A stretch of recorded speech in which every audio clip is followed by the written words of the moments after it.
Hi friends, welcome to our channel. இன்னைக்கு வந்து நம்ம சேனல்ல breadcrumbs வந்து எப்படி பண்றதுன்னு பார்க்க போறோம். நம்ம breadcrumbs வச்சு நிறைய ரெசிபீஸ் பண்ணுவோம். பொட்டேட்டோ ஸ்மைலி, நகட்ஸ், அதுக்கெல்லாம் இந்த breadcrumbs நம்ம யூஸ் பண்ணிக்கலாம். நமக்கு எப்பலாம் வேணுமோ ஹேண்ட்மேடா 5 நிமிஷத்துல இத பண்ணிரலாம். வெறும் ஒரே ஒரு இன்கிரிடியன்ட்ஸை வச்சு இப்போ எப்படி பண்றதுன்னு வாங்க பார்க்கலாம். breadcrumbs பண்ணுறதுக்கு ஃபர்ஸ்ட் வந்து நம்ம ப்ரெட்டை வந்து டோஸ்ட் பண்ணணும். அதுக்கு வந்து ஒரு தோசை கல்லில் எண்ணெய் ஊற்றாமல் நார்மலாக வச்சுருக்கேன். இப்போ இதில் வந்து நம்ம ப்ரெட்டை டோஸ்ட் பண்ணி எடுத்துக்கலாம். நான் வந்து 2 ஸ்லைஸ் ப்ரெட் எடுத்திருக்கேன். நீங்கள் வந்து அந்த ப்ரெட்டோட கார்னர்ஸ்லாம் கட் பண்ண வேண்டாம், நம்ம அதோடய வச்சிடலாம். இப்போ இதை வந்து நல்லா டோஸ்ட் பண்ணி எடுத்துக்கலாம். இப்போ ப்ரெட்டை வந்து நல்லா டோஸ்ட் பண்ணி எடுத்தாச்சு. நான் வந்து ப்ரெட்டை வந்து டோஸ்ட் பண்ணி நல்லா ஆற வச்சு எடுத்துக்கிட்டேன். அப்போ தான் மிக்சியில் அரைக்க முடியும்.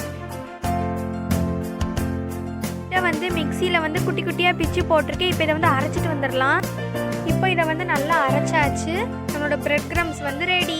ப்ரெட்டை வந்து ரொம்ப சாஃப்டாக அரைச்சிடக்கூடாது. நம்ம வந்து ஒரு சுற்றுனா போதும். இந்த மாதிரி தான் இருக்கணும்.